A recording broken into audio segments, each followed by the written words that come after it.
Song of Myself by Walt Whitman. Song of Myself.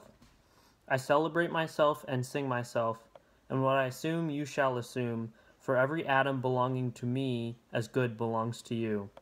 I loaf and invite my soul, I lean and loaf at my ease observing a spear of summer grass. My tongue, every atom of my blood, formed from this soul, this air, born here, of parents born here, from parents the same, and their parents the same.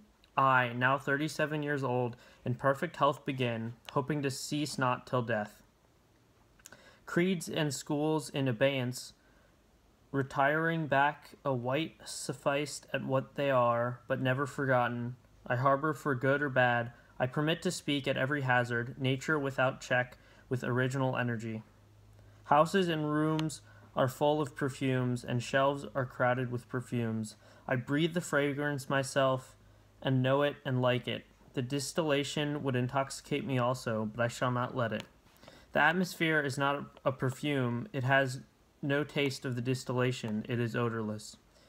It is for my mouth forever. I am in love with it. I will go to the bank by the wood and become undisguised and naked. I am mad for it to be in contact with me.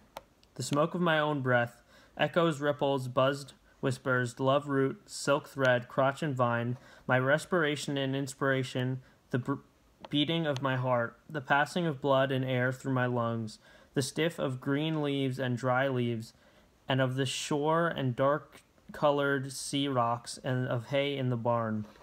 The sound of the belched words of my voice loosed to the eddies of the wind, a few light kisses, a few embraces, a reaching around of arms, the play of shine and shade on the trees as the supple boughs wag.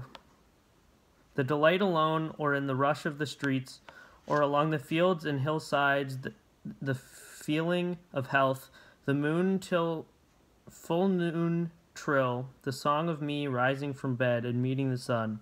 Have you reckoned 1,000 acres much? Have you reckoned the earth much? Have you practiced so long to learn to read? Have you felt so proud to get at the meaning of poems? Stop this day and night with me, and you shall possess the origin of all poems. You shall possess the good of the earth and the sun. There are millions of suns left. You shall no longer take things at second or third hand, nor look through the eyes of the dead, nor feed on the specters in books. You shall not look through my eyes either, nor take things from me. You shall listen to all sides and filter them from yourself. I have heard what the talkers were talking, the talk of the beginning and the end, but I do not talk of the beginning or the end. There was never any more inception than there is now, nor any more youth or age than there is now, and will never be any more perfection than there is now, nor any more heaven or hell than there is now. Urge and urge and urge. Always the procurrent urge of the world. Out of the dimness, opposite equals advance, and always substance and increase, always sex. Always a knit of identity, always distinction, always a breed of life. To elaborate is no avail. Learned and unlearned feel that it is so. Sure is the most certain sure, plumb in the uprights, well in tried, braced in the beams. Stout as a horse, affectionate, haughty, electrical, I and this mystery, here we stand. Clear and sweet is my soul, and clear and sweet is all that is not my soul. Lack one lacks both, and the unseen is proved by the seen, till that becomes unseen and receives proof in its turn. Showing the best and dividing it from the worst, age vexes age, knowing the perfect fitness and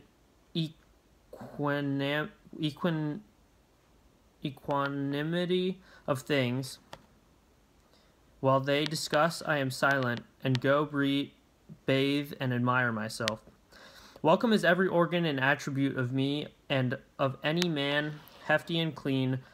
Not an inch nor a particle of an inch is vile, and none shall be less familiar than the rest. I am satisfied. I see, dance, laugh, sing. as the hugging and loving bedfellow sleeps at my side through the night, and withdraws at the peep of the day with stealthy tread, leaving me baskets covered with white towels, swelling the house with their plenty. Shall I postpone my acceptation and realization, and scream at my eyes that they turn from gazing after and down the road, and forthwith cipher and show me to assent? Exactly the value of one, and exactly the value of two, and which is ahead. Trippers and askers surround me. People I meet, the effect upon of my life, of my early life, or the ward and city I live in, or the nation, the latest dates, discoveries, inventions, societies, and authors old and new, my dinner, dress, associates, looks, compliments, dues, the real or fancied indifference of some man or woman I love, the sickness of one of my folks, or of myself, or ill-doing, loss, or lack of money, or depressions, or exultations, battles, the horrors of fratricidal war, the fever of doubtful news, and fitful events. These come to me days and nights, and go from me again, but they are not the me myself. Apart from the pulling and hauling stands what I am, stands amused, complacent, compassionating, idle, unitary, looks down, is erect, or bends an arm, or an impalpable certain rest, looking with side-curved head, curious what will come next, both in and out of the game, and watching and wondering it. Backward I see my own days, where I sweated through fog, with linguists and contenders. I have no mockings or arguments. I witness and wait. I believe in you, my soul. The other I am must not abase itself to you, and you must not be abased to the other. Loaf with me on the grass, loose the stop from your throat. Not words, not music or rhyme I want, not custom or lecture, not even the best, only the lull I like, the hum of your velvet voice. I mind how once we lay such a transparent summer morning, how you settled your heart with athwart my hips and gently turned over upon me, and parted the ship from my bottom bone, and plunged your tongue to my bare stripped heart, and reached till you felt my beard, and reached till you held my feet. Swiftly arose and spread around me the peace and knowledge that pass all the argument of the earth. And I know that the hand of God is the promise of my own. And I know that the Spirit of God is the brother of my own, and that all the men ever born are also my brothers, and the women my sisters and lovers, and that a kelson of the creation is love, and limitless are the leaves of stiff or drooping in the fields, and brown ants in the little wells beneath them, and mossy scabs of the worm fence, heaped stones, elder, mullein, and pokeweed. A child said, "What is the grass?" Fetching it to me with full hands, how could I answer the child? I do not know what it is any more than he. I guess it must be the flag of my disposition out of hopeful green stuff woven. Or I guess it is the handkerchief of the Lord, a scented gift, and remembrancer designedly dropped, bearing the owner's name some way in the corners, that we may see and remark and say whose. Or I guess the grass in itself a child, the proterse babe of the vegetation. Or I guess it is a uniform hieroglyphic, and it means sprouting alike in broad zones and narrow zones, growing among the black folks as among the white. Canuck, Tuckahoe, Congressman, Cuff, I give them the same, I receive them the same. And now it seems to me the beautiful uncut hair of graves. Tenderly will I use your curling grass. It may be you transpire from the breasts of young men, and it may be if I had known them, I would have loved them. It may be you are from old people, or from offspring taken taken soon out of their mother's laps, and here you are the mother's laps. This grass is dark to be from the white heads of old mothers, darker than the colorless beards of old men, dark to come from under the faint red roofs of mouths. Or, oh, I perceive after all so many uttering tongues, and I perceive they do not come from the roofs of mouthing for nothing. I wish I could translate the hints about the dead young men and women, and the hints about old men and mothers, and the offspring taken soon out of their laps. What do you think has become of the young and old men? And what do you think has become of the women and children? They are alive and well somewhere.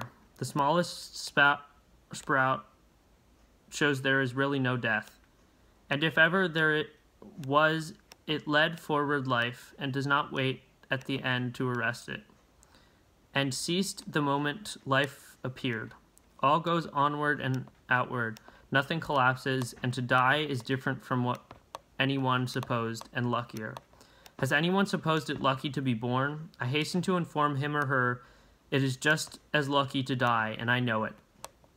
I pass death with the dying and birth with the new washed babe, and I am not contained between my hat and boots, and pursue manifold objects, no two alike and every one good. The earth good, and the stars good, and their adjuncts all good. I am not an earth, nor an adjunct of an earth. I am the mat and companion of people, all just as immortal and fathomless as myself. They do not know how immortal, but I know. Every kind for itself and its own, for me mine, male and female, for me those that have been boys and that love women, for me the man that is proud and feels how it stings to be slighted, for me the sweetheart and the old maid, for me mothers and the mothers of mothers, for me lips that have smiled, eyes that have shed tears, for me children and begetters of children. Undrape. You are not guilty to me, nor stale, nor discarded. I see through the broad cloth and gingham, whether or no, and am around, tenacious, acquisitive, tireless, and cannot be shaken away. The little one sleeps in the cradle. I lift the gauze and look a long time, and silently brush away flies with my hand. The youngster and the red-faced girl turn aside up the bushy hill. I peeringly view them from the top. The suicide sprawls on the bloody floor of the bedroom. I witness the corpse with its dabbed hair. I note where the pistol has fallen. The blab of the pave, tires of carts, slough of boot soles, talk of the promenaders. The heavy omnibus, the driver with his interrogating thumb, the clank of the shod horses on the granite floor, the snow sleighs clinking, shouted jokes and pelts of snowballs, the hurrahs for popular favorites, the fury of roused mobs, the flap of the curtain litter, a sick man inside borne to the hospital, and meeting of enemies, the sudden oath, the blows and fall, the excited crowd, the policeman with his star quickly working, his passage to the center of the crowd, the impassive stones that receive and return so many echoes, what groans of overfed or half-starved who fall sunstruck or in fits, what exclamations of women taken suddenly who hurry home and give birth to babes. What living and buried speech is always vibrating here? What howls restrained by decorum? Arrests of criminals, slights, adulterers, offers made, acceptances, rejections with convex lips. I mind them or show the resonance of them. I come and I depart. The big doors of the country barn stand open and ready. The dried grass of the harvest time loads the slow-drawn wagon.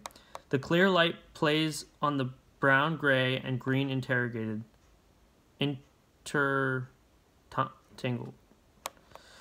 The clear light plays on the brown, gray, and green intertangled.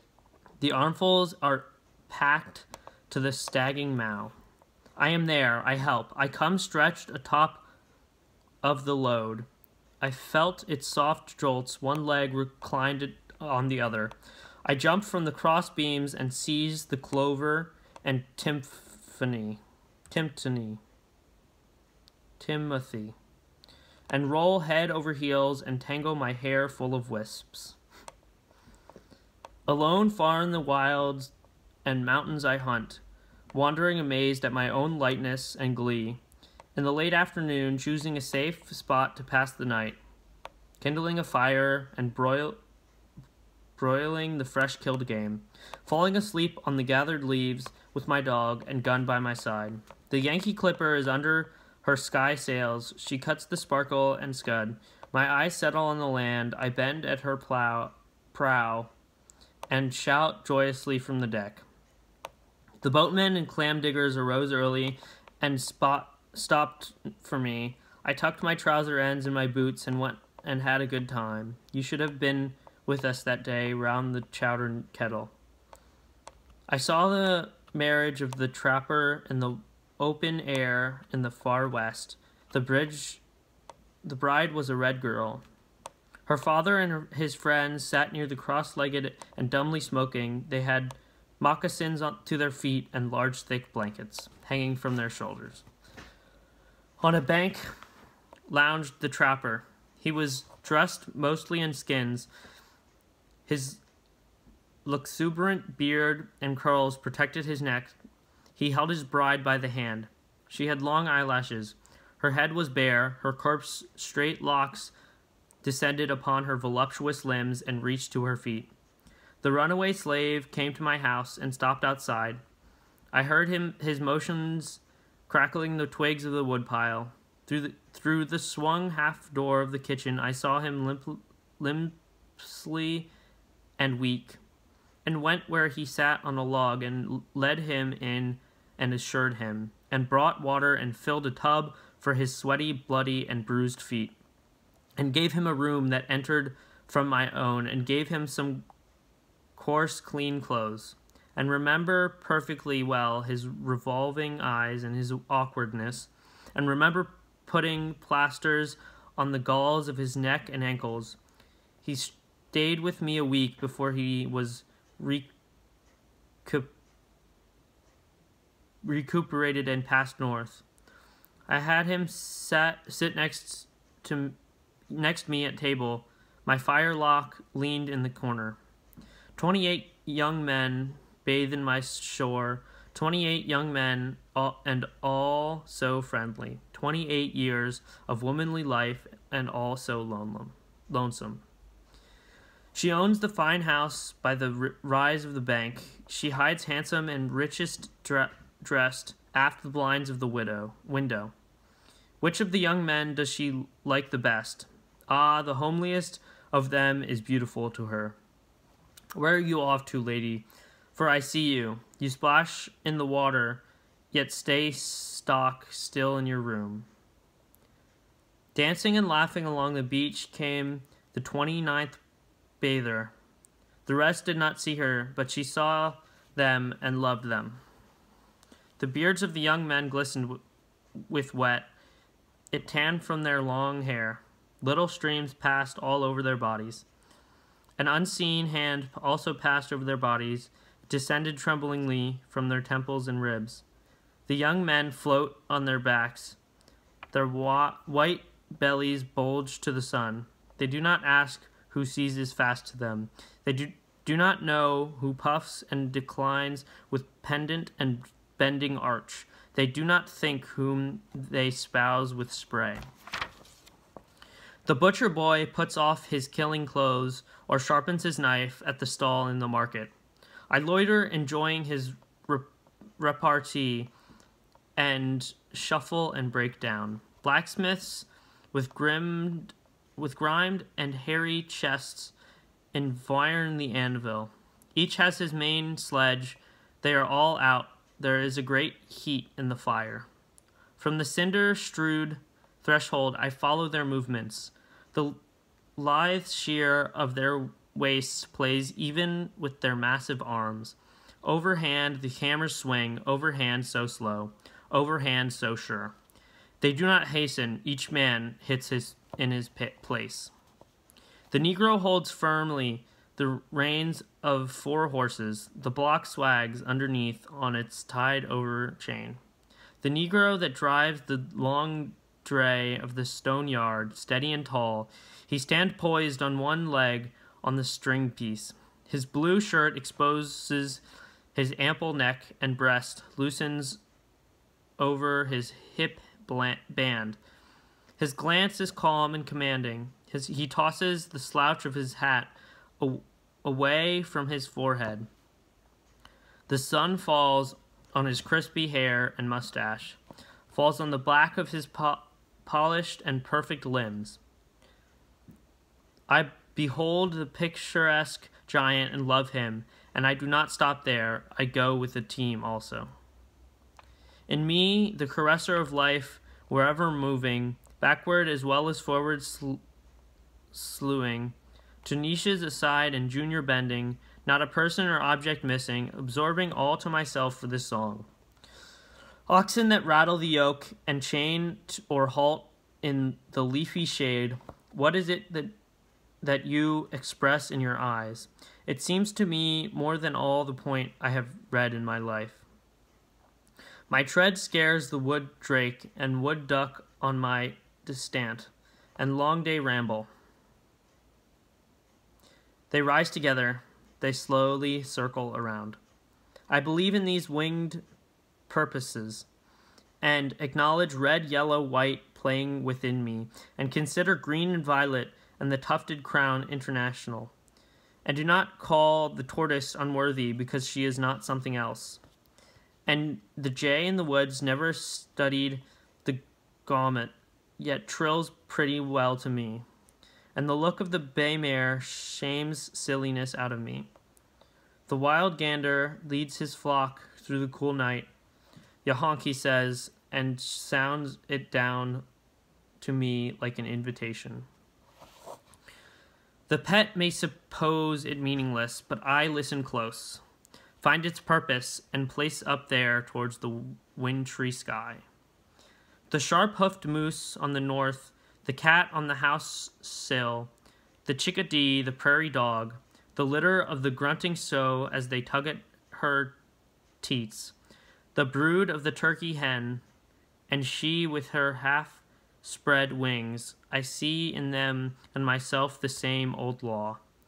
The press of my foot to the earth springs 100 affections. They scorn me the best I can do to relate them.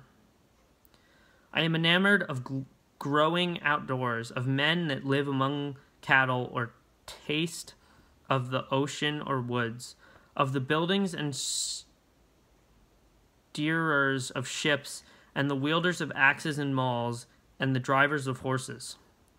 I can eat and sleep with them week in and week out. What is commonest, cheapest, nearest, easiest is me. Me going in for my chances, spending for vast returns. Adorning myself to bestow myself on the first that will take me.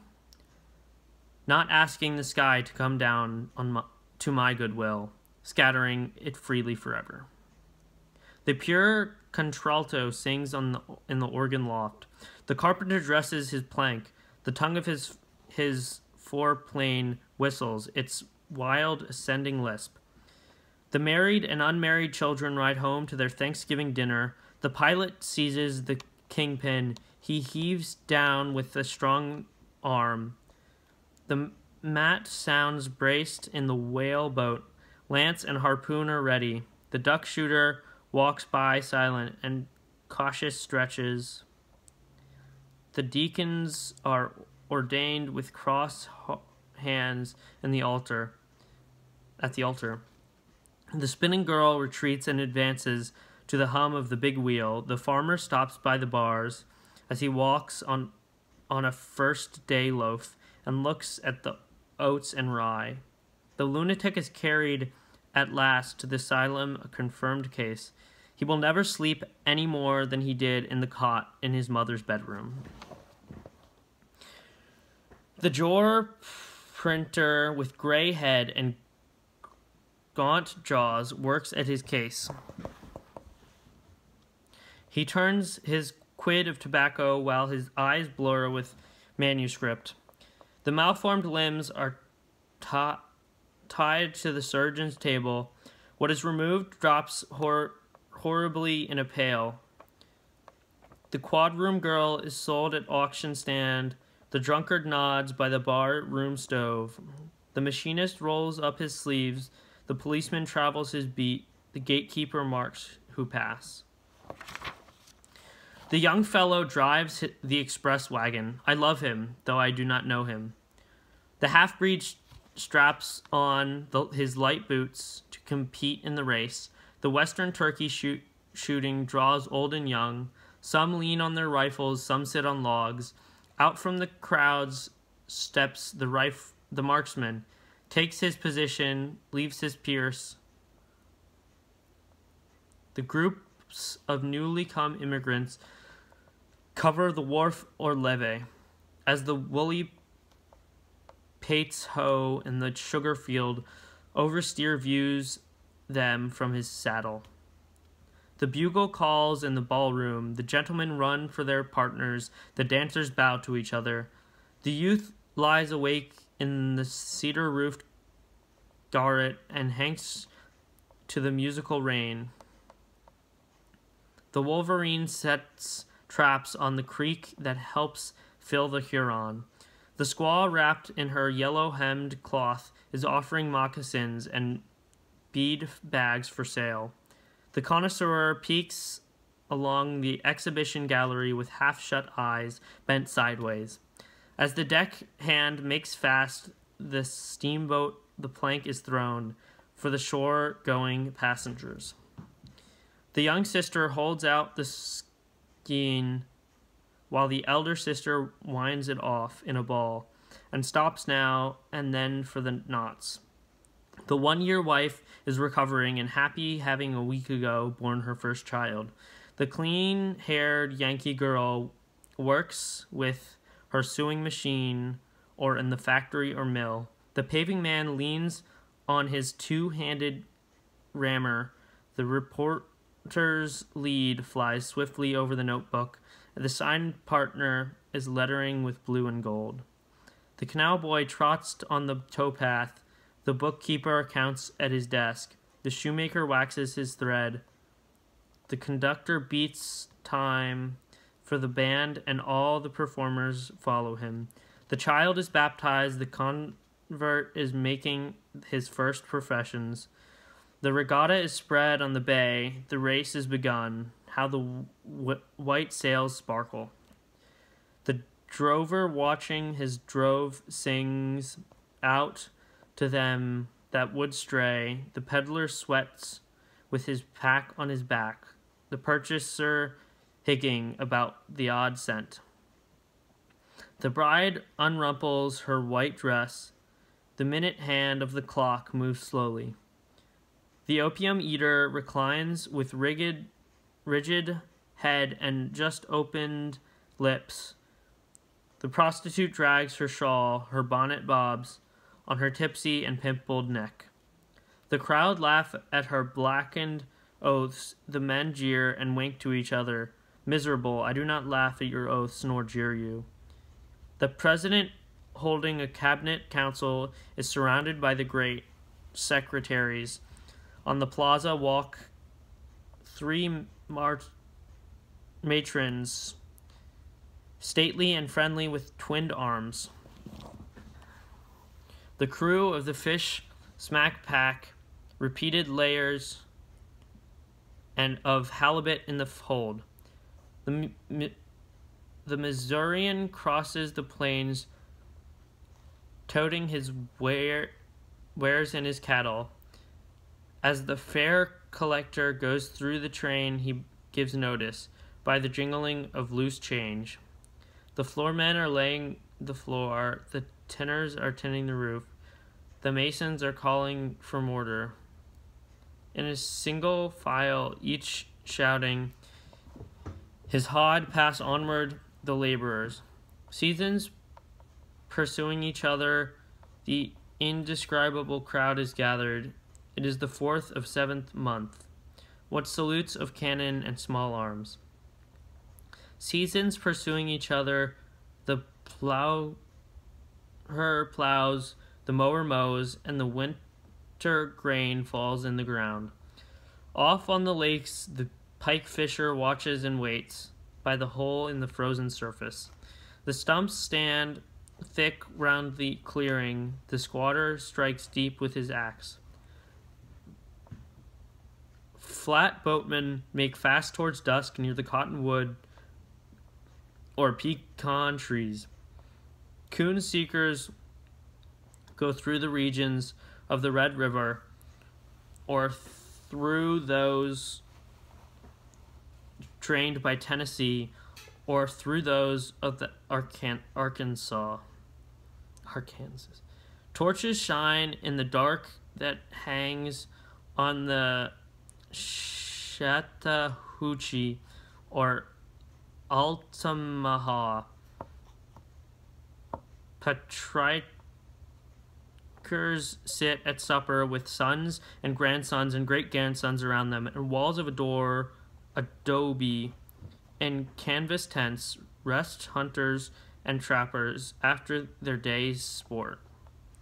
The city sleeps and the country sleeps, the living sleep for their time, the dead sleep for their time, the old husband sleeps by his wife, and the young husband sleeps by his wife.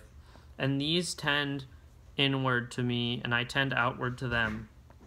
And such as it is to be of these more or less I am, and of these one and all I weave the song of myself. I am old and young, of the foolish as much as the wise, regardless of others, ever regardful of others. Maternal as well as paternal, a child as well as a man.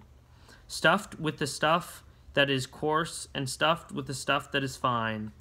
One of the nation of many nations, the smallest the same and the largest the same.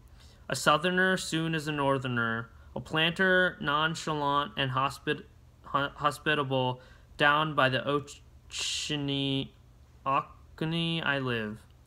A Yankee bound my own way, ready for trade, my joints and limmerest joints on earth and sterndest joints on earth. A Kentuckian walking the vale of the Elkhorn in my deer-skinned leggings, a Louisianan or a Georgian. A boatman over lakes or bays along coasts, a Hoosier, a Badger, Buckeye, at home on Canadian snow shoes, or up in the brush, or with fishermen off Newfoundland. At home in the fleet of ice boars, sailing with the rest and tacking.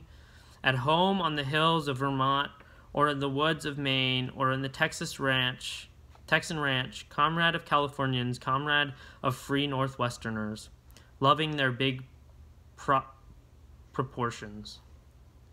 Comrade of raftsmen and coalmen, comrade of all who shake hands and welcome to drink and meat, a leaner with the simplest, a teacher of the thoughtfulest, a novice beginning yet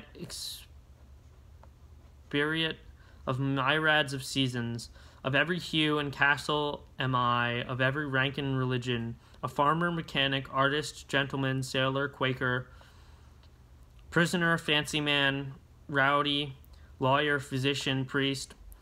I resist anything better than my own diversity. Breathe the air, but leave plenty after me, and am not struck up, and am in my place. The moth and the fish eggs are in their place. The bright suns I see, and the dark suns I cannot see, are in their place.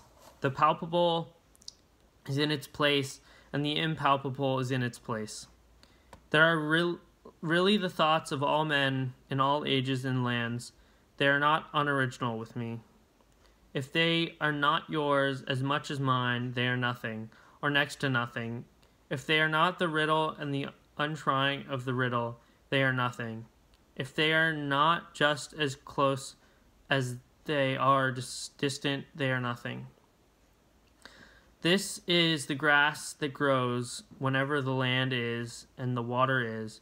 This the common air that bathes the globe. With music strong I come, with my cornets and my drums. I play not marches for accepted victors only. I play marches for contoured and slain persons. Have you heard that it was good to gain the day? I also say it is good to fall. Battles are lost in the same spirit in which they are won. I beat and pound for the dead. I blow through my embouchures, my loudest and gayest for them.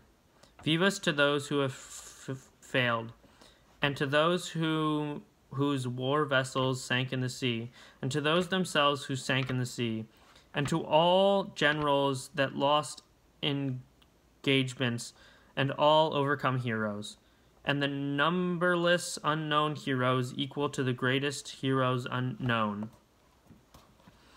This is the meal equally set. This is the meal for natural hunger. It is for the wicked just the same as the righteous. I make appointments with all. I will not have a single person slighted or left away. The kept woman, sponger, thief are hereby invited. The hefty-lipped slave is invited. The venerance is invited. There shall be no difference between them and the rest. This is the press of a bashful hand. This the float and odor of hair. This the touch of my lips to yours. This the murmur of yearning. This the far-off depth and height reflecting my own face. This the thoughtful merge of myself and the outlet again. Do you guess I have some intricate purpose? Well, I have, for the 4th month showers have, and the mica on the side of a rock has. Do you take it I would astonish? Does the daylight astonish? Does the early red start twittering through the woods? Do I astonish more than they? This hour I tell things in confidence. I might not tell everybody, but I will tell you. Who goes there? Hankering, gross, mystical, nude. How is it I extract strength from the beef I eat? What is a man anyhow? What am I? What are you? All I mark as my own, you shall offset it with your own. Else it were time lost listening to me. I do not snivel the world over. That months are vacuums and the ground but wallow in filth. Whimpering and tuckering fold with powders for invalids. Conformity goes to the 4th removed. I wear my hat as I please, indoors or out. Why should I pray? Why should I venerate and be ceremonious? Having pried through the strata, analyzed to a hair, counseled with doctors, and calculated close, I find no sweeter fat than sticks to my own bones. In all people I see myself, none more, and not one a Barclay cornless. And the good or bad I say of myself, I say of them. I know I am solid and sound. To me the converging objects of the universe perpetually flow. All are written to me. I must get what the writing means. I know I am deathless. I know this orbit of mine cannot be swept by a carpenter's compass. I know I shall not pass like a child's carlique cut with a burnt stick at night. I know I am August, I do not trouble my spirit to vindicate itself or be understood. I see the elementary laws never apologize. I reckon I behave no prouder than the level I plant my house by, after all. I exist as I am, that is enough. If no other in the world be aware, I sit content. And if each and all be aware, I sit content. One world is aware, and by far the largest to me, and that is myself. And whether I come to my own today, or in 10,000 or 10 million years, I can cheerfully take it now, or with equal cheerfulness I can wait. My foothold is tendoned and morsed in granite. I laugh at what you call disillusion, and I know the amplitude of time. I am the poet of the body, and I am the poet of the soul. The pleasures of heaven are with me, and the pains of hell are with me. The first I graft and increase upon myself, the latter I translate into a new tongue. I am the post of the woman and the same as the man, and I say it is as great to be a woman as to be a man. And I say there is nothing greater than the mother of men. I chant the chant of dilation or pride. We have had ducking and deprecating about enough. I show that size is only development. Have you outstripped the rest? Are you the president? It is a trifle. They will more than arrive there, everyone, and still pass on. I am he that walks with the tender and growing night. I call to the earth and see half held by the night. Press close, bare bosomed night. Press close, magnetic, nourishing night. Night of south winds, night of the large few stars, still nodding night, mad, naked summer night. Smile, O voluptuous, cold-breathed earth. Earth of the slumbering and liquid trees, earth of deprecated sunset, earth of the mountains misty topped, earth of the vitreous pour of the full moon just tinged with blue, earth of shine and dark mottling the tide of the river, earth of the limped gray of clouds brighter and clearer for my sake, far swooping, elbowed earth, rich apple-blossomed earth. Smile, for your lover comes. Prodigal, you have given me love, therefore I give you love. O unspeakable, passionate love. You see, I resign myself to you also. I guess what you mean. I behold from the beach your crooked, inviting fingers. I believe you refuse to go back without feeding me.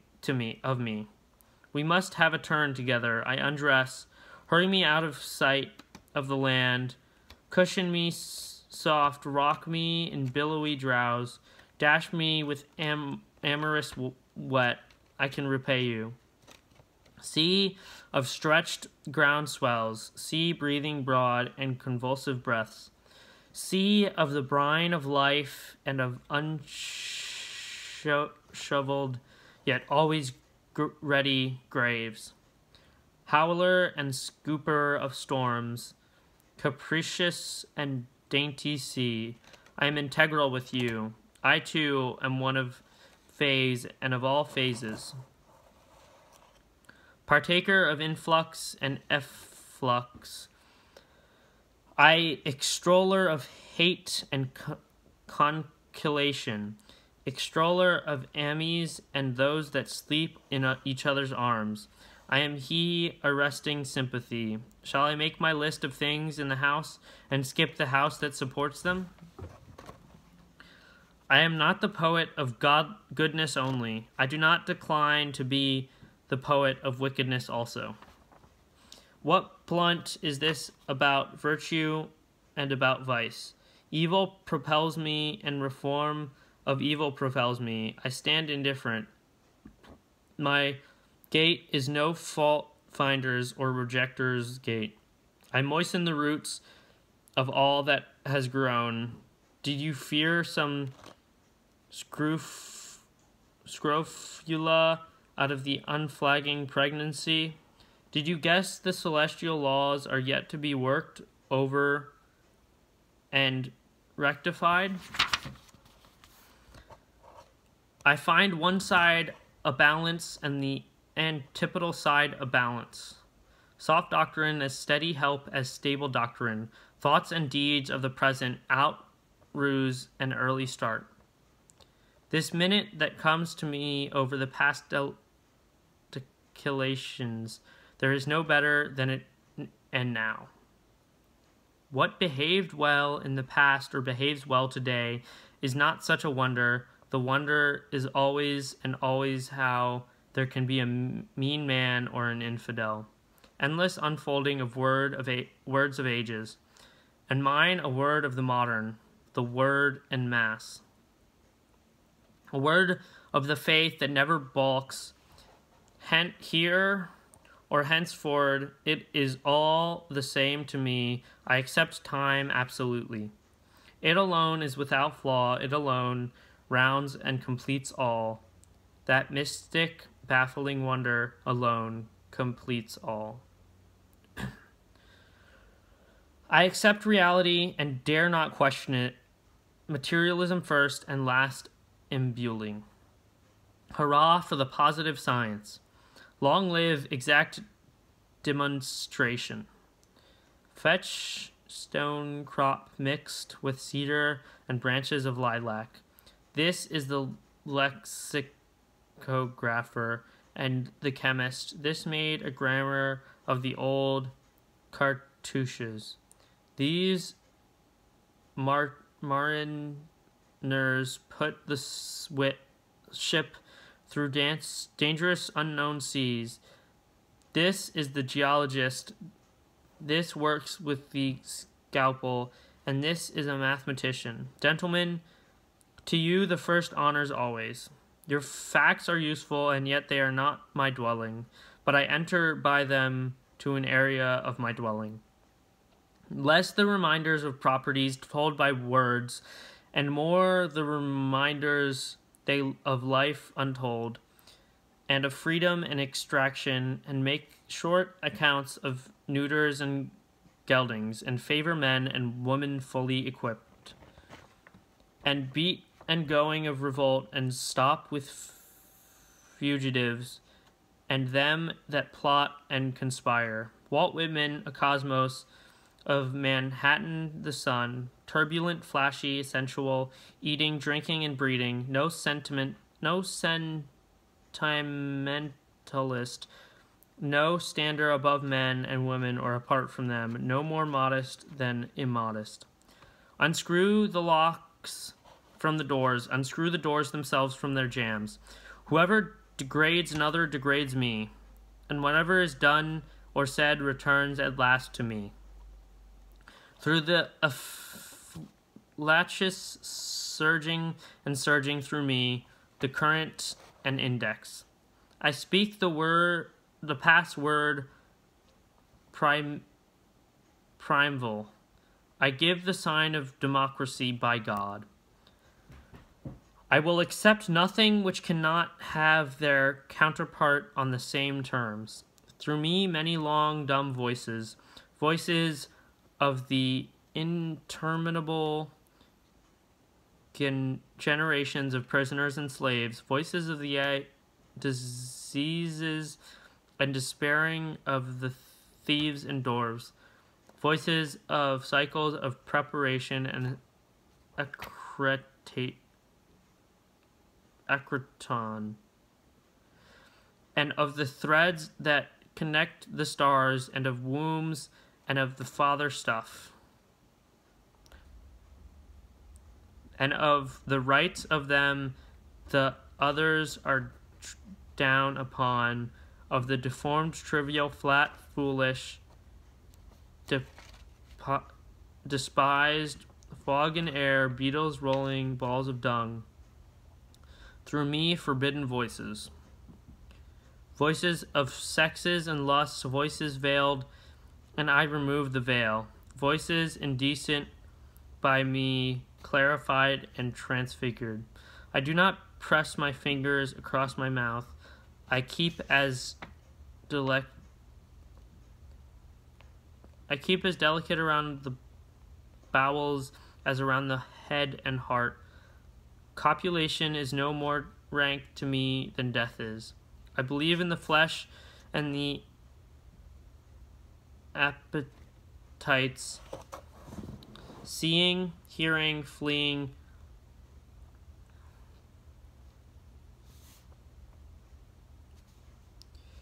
are miracles, and each prat and tag of me is a miracle.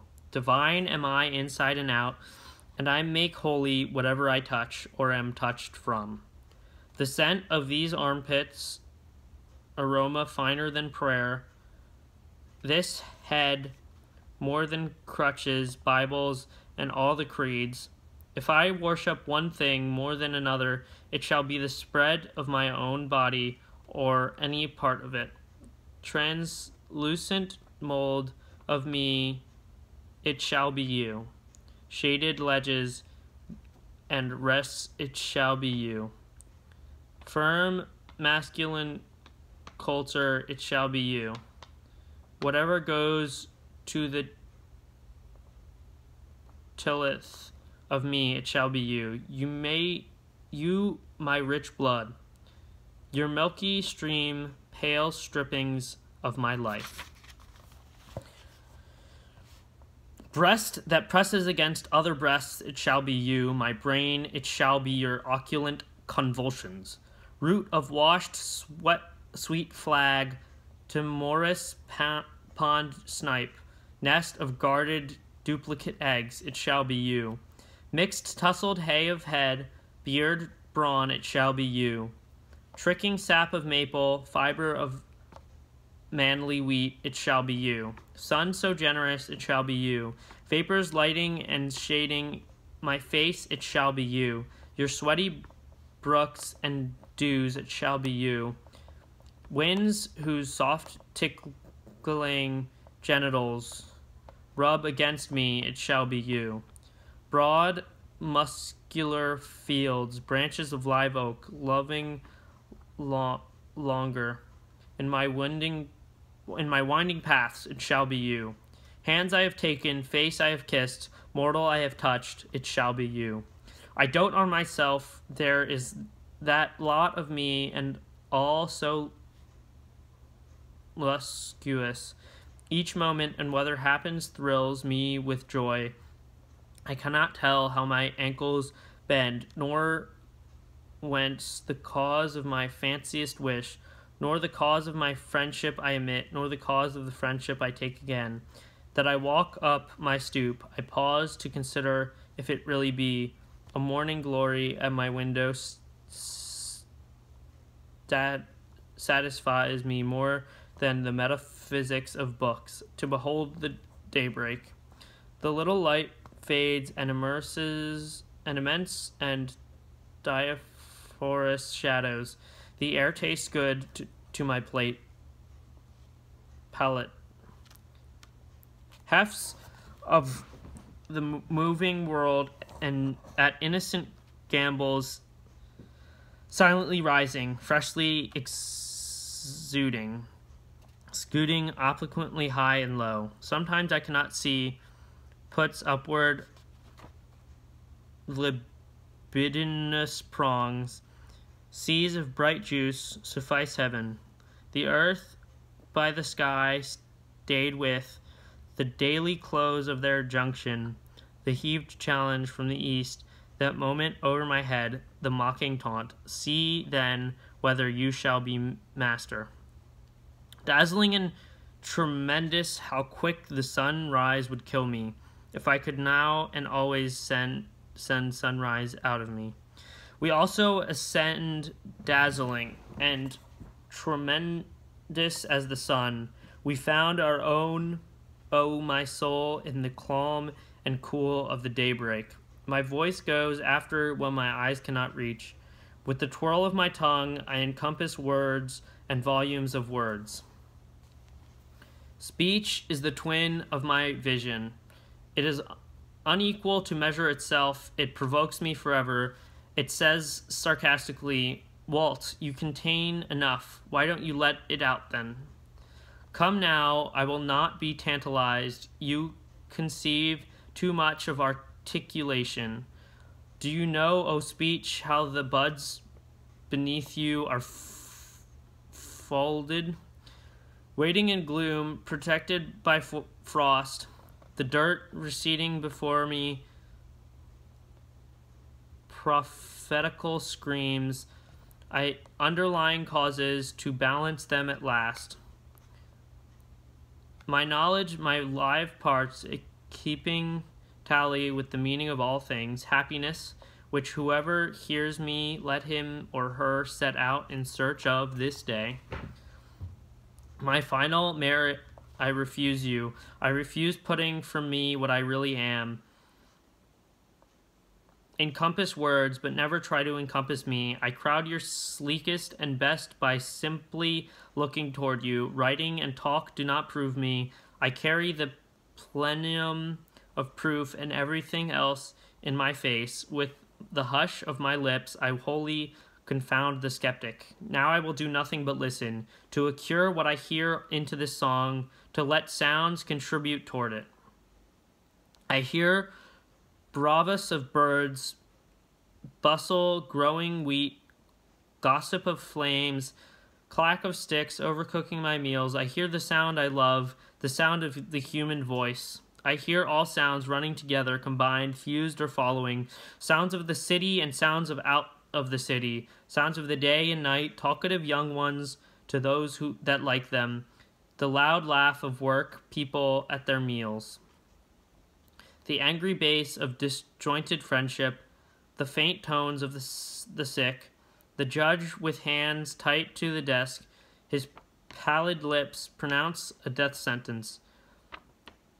The heave-yo of stevedores unlading ships by the waves, the refrain of the anchor lifters.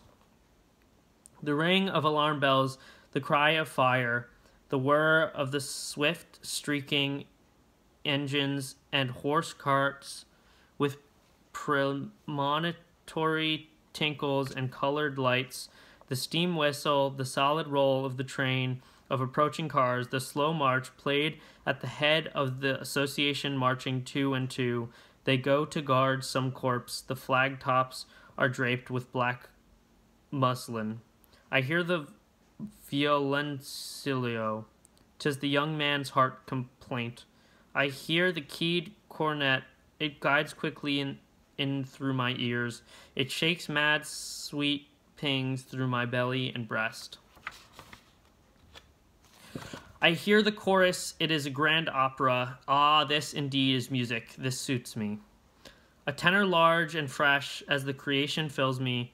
The orbric flex of his mouth is pouring and filling me full.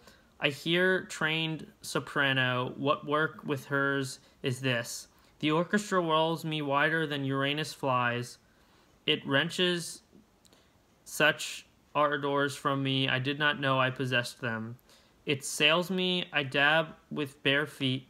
They are licked by the indolent waves. I am cut by bitter and angry hail. I lose my breath, asleep amid honeyed morphine. My windpipe throttled in flakes of death, at length let up again to feel the puzzle of puzzles, and what we call being. To be in any form, what is that? Round and round we go, all of us, and ever come back thither. If nothing lay more developed, the quahog in its callous shell were enough. Mine is no callous shell. I have instant conductors all over me whether I pass or stop. They seize every object and lead it harmlessly through me. I merely stir, press, feel with my fingers, and I am happy. To touch my person to someone else's is about as much as I can stand. Is this then a touch, quivering me to a new identity? Flames and either making a rush for my veins, treacherous tip of me reaching and crowding to help them. My flesh and blood playing out lighting to strike what is hardly different from myself. On all sides, prurient provokers stiffening my limbs, straining the udder of my heart for its withheld drip, behaving licentious towards me, taking no denial, depriving me of my best as for a purpose, unbuttoning my clothes, holding me by the bare waist, undiluting my confusion with the calm of the sunlight and pasture fields, immodestly sliding the fellow senses away. They bribed to swap off with touch and go and graze at the edges of me. No consideration, no regard for my draining strength or my anger, fetching the rest of the herd around to enjoy them a while, then all uniting to stand on a headland and worry me. The centuries desert every other part of me. They have left me helpless to a red marauder. They all come to the headland to witness and assist against me. I am given up by traitors. I walk wildly. I have lost my wits. I and nobody else am the greatest traitor. I went myself first to the headland. My own hands carried me there. You villain touch. What are you doing? My breath is tight in its throat. Unclench your floodgates. You are too much for me.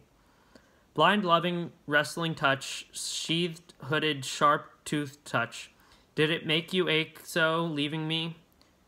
Parting tracked by arriving, perpetual payment of perpetual loan, rich showering rain, and recompensate richer afterwards. Sprouts take and accumulate, stand by the curb, prolific and vital, landscapes projected masculine, full-sized and golden. All truths wait in all things. They neither hasten their own delivery nor resist it.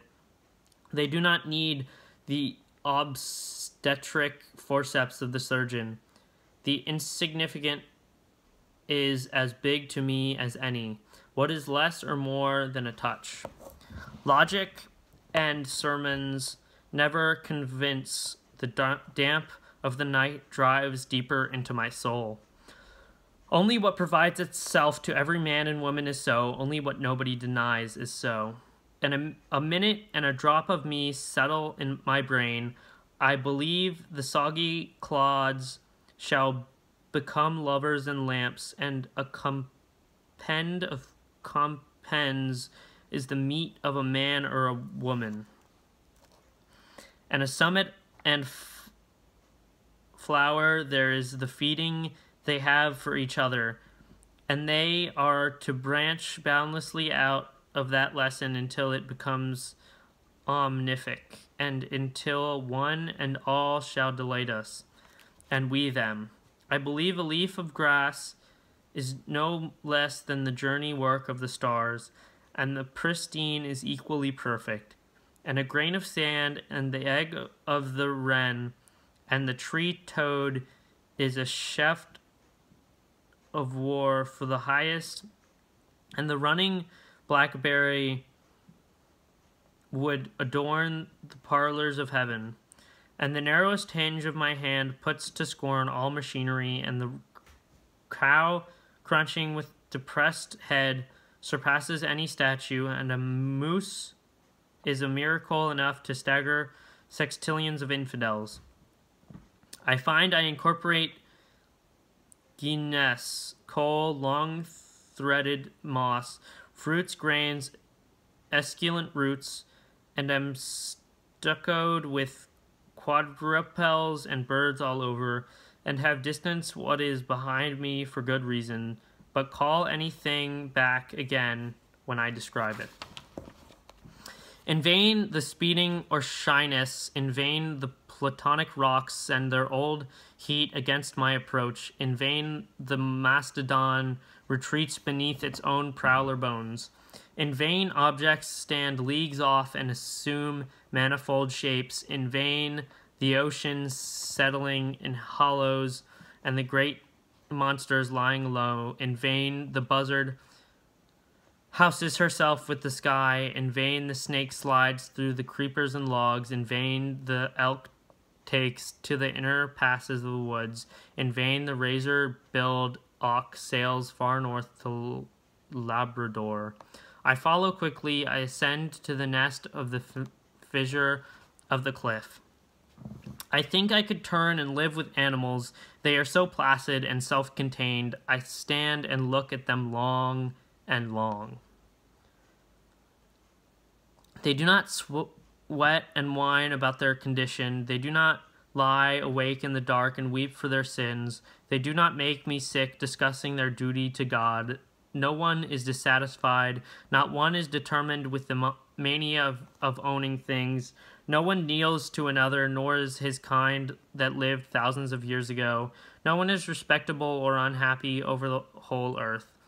So they show their relations to me, and I accept them. They bring me tokens of myself. They evince them plainly in their possession. I wonder where they get those tokens. Did I pass that way huge times ago and negligently drop them?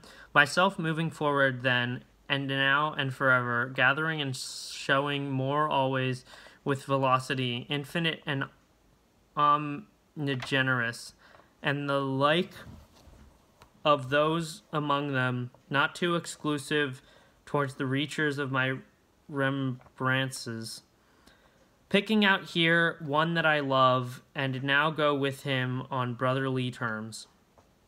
A gigantic beauty of a stallion, fresh and repensive to my caresses, head high in the forehead, wide between the ears, limbs glossy and supple, tail dusting the ground, eyes full of sparkling wickedness, ears finely cut, flexibly moving. His nostrils dilate as my heels embrace him. His well-built limbs tremble with pleasure as we race around and return. I but use you a minute, then I resign you, stallion. Why do I need your paces when I myself outgallop them, even as I stand or sit passing faster than you? Space and time, I now see it is true, what I guessed at, what I guessed when I loafed on the grass, what I guessed while I lay alone in my bed, and again as I walked the beach under the paling stars of the morning. My ties and ballasts leave me, my elbows rise in sea gaps. I skirt sierras, my palms cover continents. I am afoot with my vision. By the city's quadrangular houses, in log huts, camping with lumbermen, along the ruts of the turnpike, along the dry gulch and rivulet bed, weeding my onion patch or hoeing rows of carrots and parsnips, crossing savannas, trailing in forests, prospecting, gold digging, girdling the trees of a new purchase, scorched ankle deep by the hot sand, hauling my boat down the shallow river, where the panther walks to and fro on a limb overhead, where the buck turns furiously at the hunter, where the rattlesnake suns his flabby length on a rock, where the otter is feeding on fish, where the alligator in his tough pimples sleeps by the bayou, where the black bear is searching for roots or honey, where the beaver pats the mud with his paddle-shaped tail.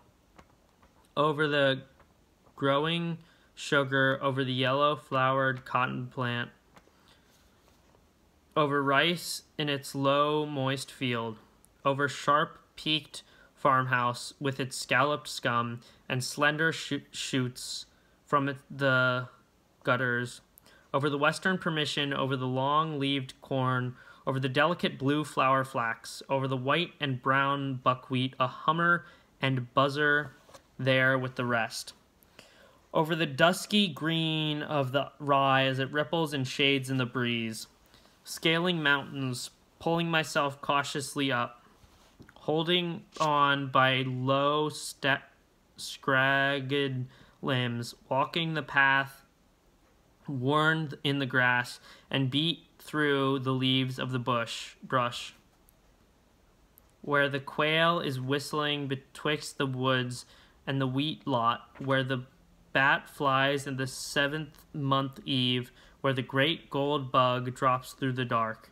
where the brook puts out of the roots of the old tree and flows to the meadow, where cattle stands and snake away flies with the tremendous shuddering of their hides, where the cheesecloth hangs in the kitchen, where andrians straddle the hearth slab, where cobwebs fall in festoons from the rafters, where trip hammers crash, where the press is whirling its cylinders, wherever the human heart beats with terrible throes under its ribs, where the pear-shaped ballion is floating aloft, floating in it myself and looking composedly down, where the life car is drawn on the slip noose, where the heat hatches pale green eggs in the denied sand, where the she-whale swims with her calf and never forsakes it, where the stream ship trails hindways its long permanent of smoke, where the fin of the shark cuts like a black chip out of the water, where the half-born brig is riding on unknown currents, where the shells grow to her slimy deck, where the dead are corrupting below, where the dense starred flag is borne at the head of the regiments.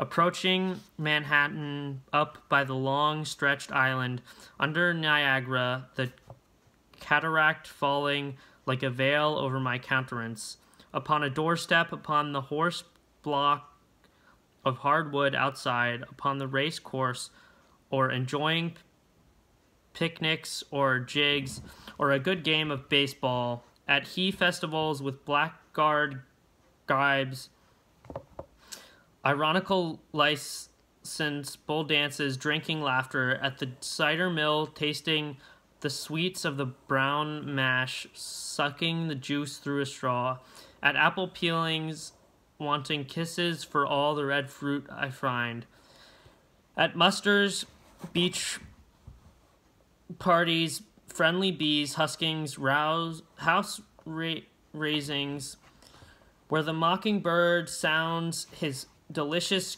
gurgles, crackles, screams, weeps, where the hay rick stands in the barnyard, where the dry stalks are scattered, where the brood cow waits in the hovel, where the bull advances to his masculine work, where the stud to the mare, where the cock is treading the hen, where the heifers browse, where geese nip their food with short jerks, where sun shadows lengthen over the limitless lonesome prairie, where herds of buffalo make a crawling spread of the square miles far and near, where the hummingbird shimmers, where the neck of the long short-lived swan is curving, winding, where the laughing gull scoots by the shore, where she laughs her near human laugh, where beehives range on a gray bench in the garden, half hid by the high weeds, where band-neck partridges roost in a ring on the ground with their heads out, where burial coaches enter the arched gates of ceremony, where winter wolves bark amid wastes of snow and Iceland trees, where the yellow-crowned heron comes to the edge of the marsh at night and feeds upon small crabs, where the splash of swimmers and divers cools the warm noon, where the katydid works her chromatic reed on the walnut tree over the well, through patches of citrons and cucumbers with silver-wired leaves, through the salt lick or orange glade, or under conical firs, through the gymnasium, through the curtained saloon, through the office or public hall. Pleased with the native or pleased with the foreign, pleased with the new and the old, pleased with the homely woman as well as the handsome, pleased with Quakerness as she puts off her bonnet and talks melodiously, pleased with the tune of the choir of the whitewashed church, pleased with the earnest words of the suing Methodist preacher, impressed seriously at the camp meeting, looking in at the shop windows of Broadway the whole forenoon, flattening the flesh of my nose on the thick plate glass, wandering the same afternoon with my face turned up to the clouds or down a lane or along the beach, my right and left arms round the two sides of friends and I in the middle, coming home with the silent and dark-checked bush boy. Behind me he rides at the drape of the day, far from the settlements, studying the print of animals' feet or the moccasin print, by the cot in the hospital reaching lemonade to a feverish patient, nigh the coffined corpse when all is still, examining with a cradle, voyaging to every port to dicker and adventure, hurrying with the modern crowd as eager and fickle as any, hot toward one I hate, ready in my madness to knife him, solitary at midnight in my backyard, my thoughts gone from me a long while, walking the old hills of Judea with the beautiful, gentle God by my side, speeding through space, speeding through heaven and the stars, speeding amid the 7 satellites and the broad ring, and the diameter of 80,000 miles, speeding with tailed meteors, throwing fireballs like the rest, carrying the crescent child that carries its own full mother in its belly, storming, enjoying, planning, loving, cautioning, backing and filling, appearing and disappearing. I tread day and night such roads. I visit the orchards of spheres and look at the prophet and look at quintillions ripened and look at quintillions green. I fly these flights of fluid and shallowing soul. My corpse runs below the surroundings of plummets. I help myself to material and immaterial. No guard can shut me off, no law prevent me. I anchor my ship for a little while only. My messengers continually cruise away or bring their returns to me. I go hunting polar fruits and seal, leaping chams with a pike's pointed staff, clinging to topples of brittle and blue. Ooh. I ascend to the foretruck. I take my place late at night in the crow's nest, We sail the Arctic Sea. It is plenty light enough. Through the clear atmosphere I stretch around on the wonderful beauty. The enormous masses of ice pass me and I pass them. The serenity is plain in all directions. The scenery is plain in all directions.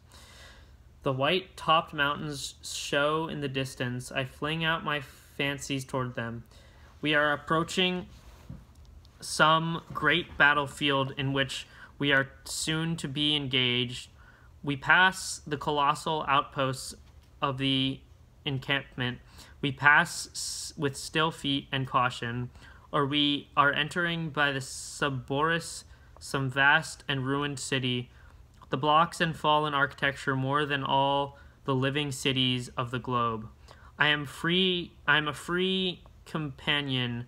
I bivouac by invading watchfires.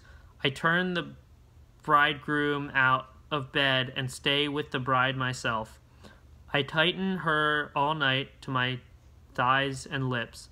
My voice is the wife's voice. She screeched by the trail of the stairs. They fetch my man's body up, dripping and drowned. I understand the large hearts of heroes, the courage of present times and all times, how the skipper saw the crowded and rudderless wreck of the steamship, and death chasing it up and down the storm, how he knuckled tight and gave not back an inch, and was faithful of days and faithful of nights, and chalked in large letters on a board, "Be good, cheer. We will not desert you." How he followed with them and tracked with them 3 days and would not give it up. How he saved the drifting company at last. How the lank, loose-gowned woman looked when boated, and from the side their perpetuated graves. How the silent old-faced infants and lifted sick, and the sharp-lipped, unshaven men. All this I swallow, it tastes good. I like it well, it becomes mine. I am the man, I suffered, I was there. The disdain and calmness of martyrs, the mother of old, conformed for a witch, burnt with dry wood, her children gazing on, the hounded slave that flags in their race, leaned by the fence, blowing, covered with sweat, the twinges that sting like needles, his legs and neck, the murderous buckshot and the bullets, all these I feel or am. I am the hounded slave. I wince at the bite of the dogs. Hell and despair are upon me. Crack and again crack the marksman. I clutch the rails of the fence. My gore dribs, thinned with the ooze of my skin. I fall on the weeds and stones. The riders spur their unwilling horses, haul close, taunt my dizzy ears, and beat me violently over the head with whip stocks. Agonies are one of my changes of garments. I do not ask the wounded person how he feels. I myself become the wounded person.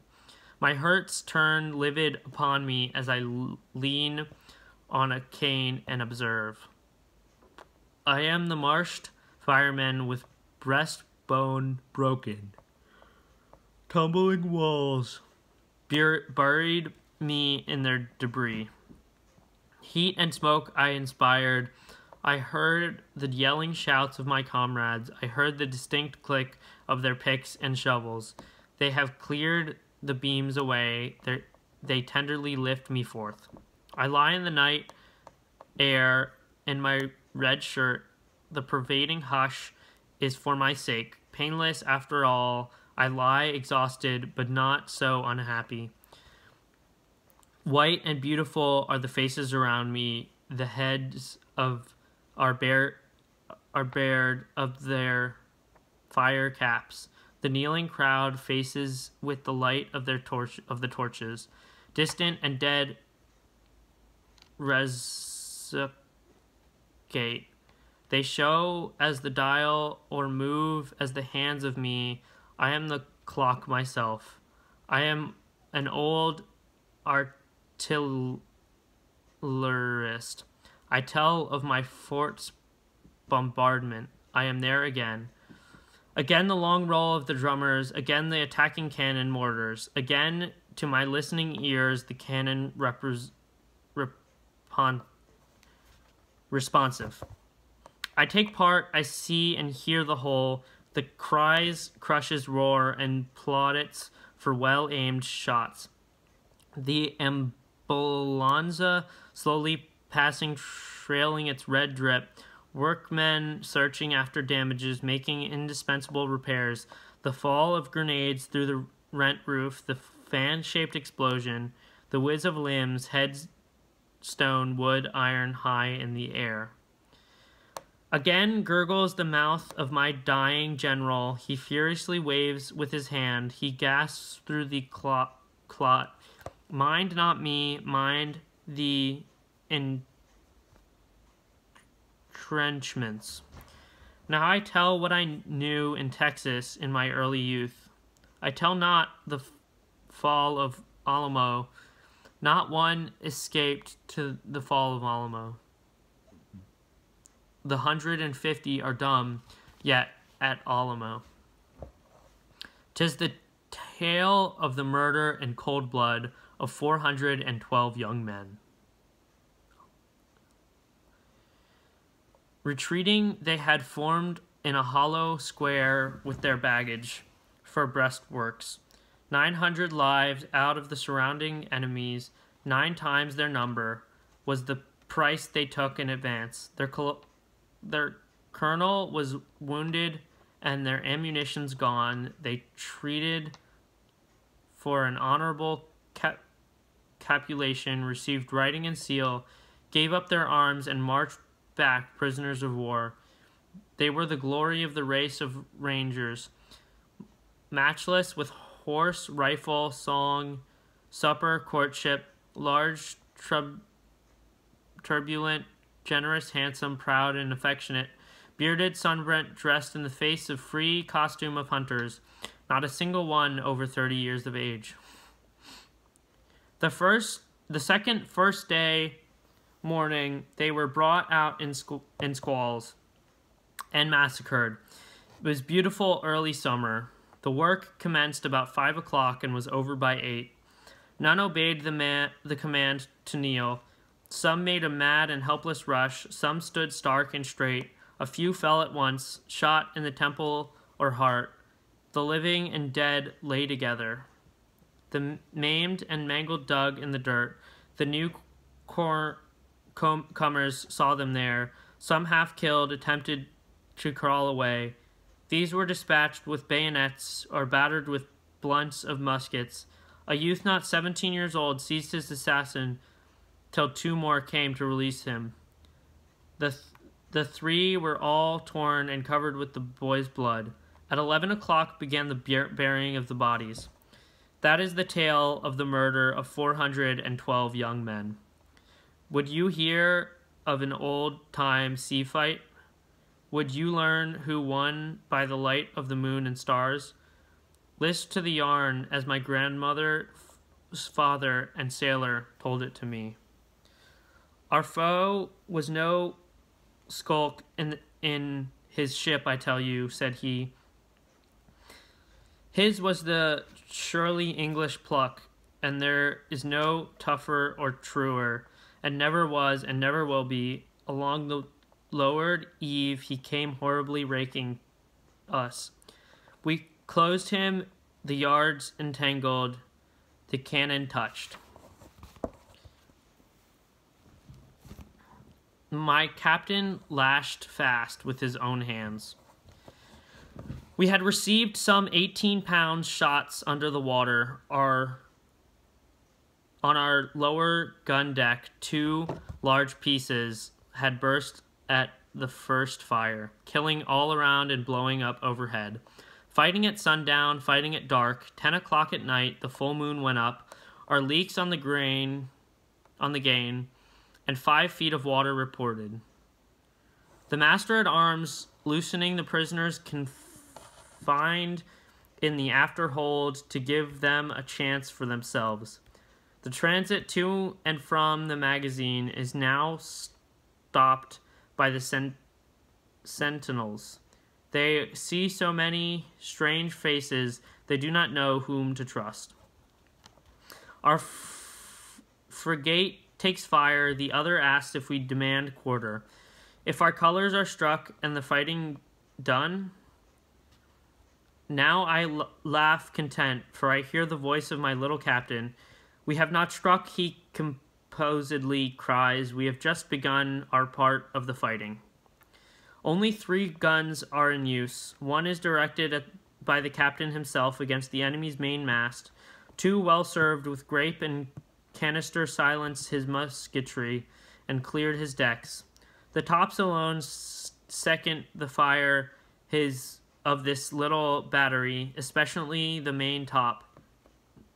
They hold out bravely during the whole of the action. Not a moment cease. The leaks gain fast on the pumps. The fire eats towards the powder magazine. One of the pumps has been shot away. It is generally thought we are sinking. Serene stands the little captain. He is not hurried.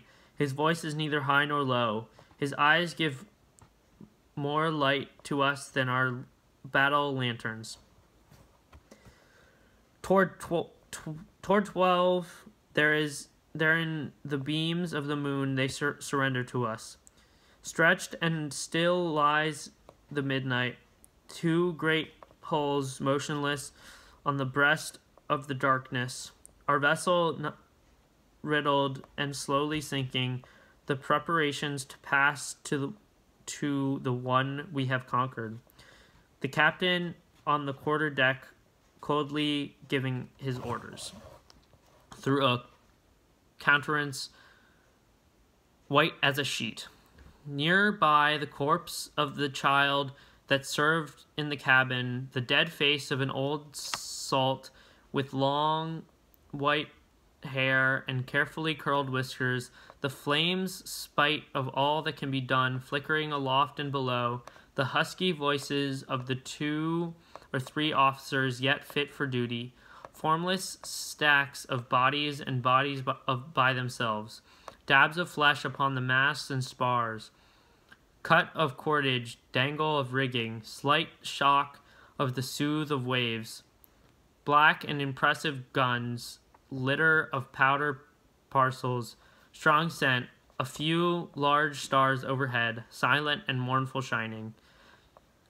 Delicate sniffs of sea breeze, smells of sedgy grass and fields by the shore, death messages given in charge to survivors, the hiss of the surgeon's knife, the gnawing teeth of his saw, wheeze, cluck, swash of falling blood, short wild scream, and long dull tapering groan. These irretrievable. You laggards are on the guard. Look to your arms. In at the conquered doors they crowd. I am possessed. Embody all presences outlawed or suffering. See myself in prison, shaped like another man, and feel the dull, unintermitted pain. For me, the keepers of the convicts shoulder their cabins and keep watch. It is I let out in the morning and barred at night. Not a mutineer walks handcuffed to jail, but I handcuffed to him and walk by his side. I am less the jolly one there, and more the silent one with sweat on my twitching lips. Not a youngster is taken for larceny, but I go up to, and am tired and sentenced. Not a cholera patient lies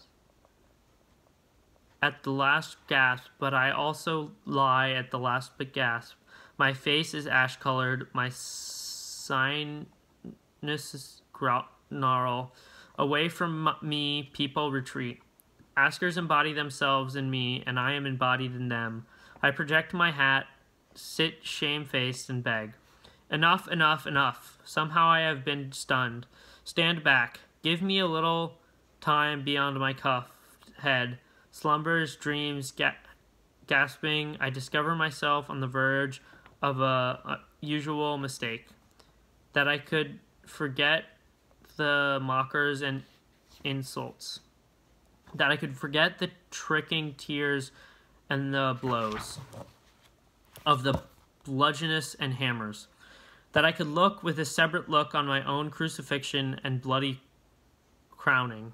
I remember now, I resume the overstayed fraction, the grave of rock multiples that has been confided to it, or to any graves corpses rise, gashes heal, fastenings roll from me.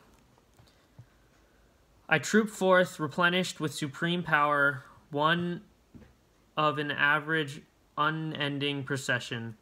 Inland and sea coast we go, and pass all boundary lines, our swift ordinances on their way over the whole earth. The blossoms we wear in our hats, the growth of thousands of years. Elves, I salute you, come forward. Come your annotations, continue your questionings. The friendly and flowing savage, who is he? Is he waiting for civilization, or past it and mastering it?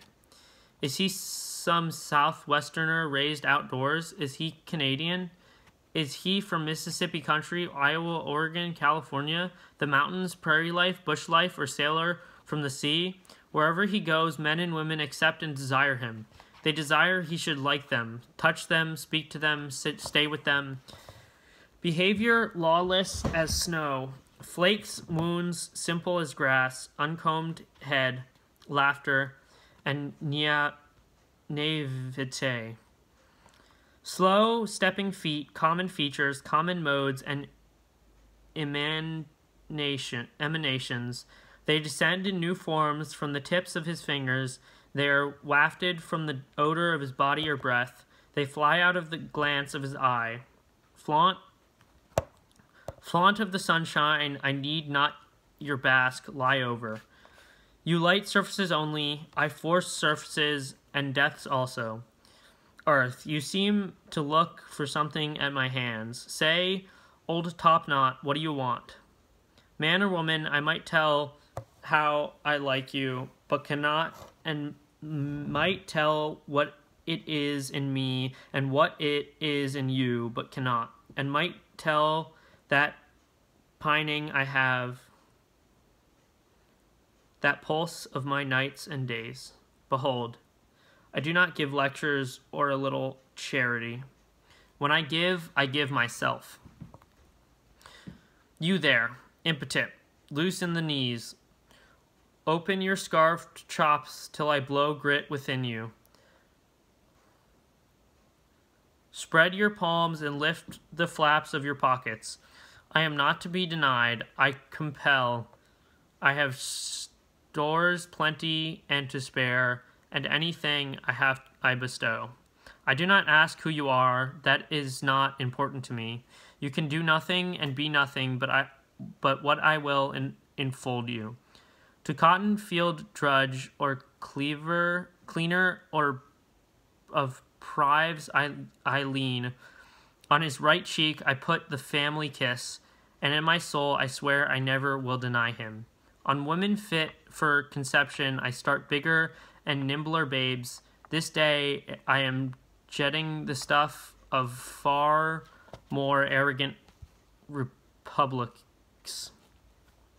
To anyone dying, thither I speed and twist the knob of the door, turn the bedclothes towards the foot of the bed, let the physician and the priest go home. I seize the descending man and raise him with resistless will. O despair, here is my neck. By God, you shall not go down. hanging your whole weight upon me. I dilate and you with tremendous breath. I buoy you up. Every room of the house I do fill with an armed force. Lovers of me, bafflers of graves. Sleep, I and they keep guard at night. Not doubt nor disease shall dare to lay finger upon you. I have embraced you, and henceforth possess you to myself. And when you rise in the morning, you will find what I tell you is so. I am he bringing help for the sick as they pant on their backs, and for strong, upright men I bring you yet more needed help. I heard what was said in the universe, heard it of several thousand years. It is middling well as far as it goes, but is that all?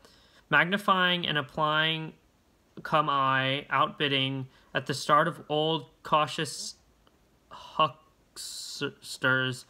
taking myself the exact dimensions of Jehovah, lithographing Kronos, Zeus his son, and Hercules his grandson.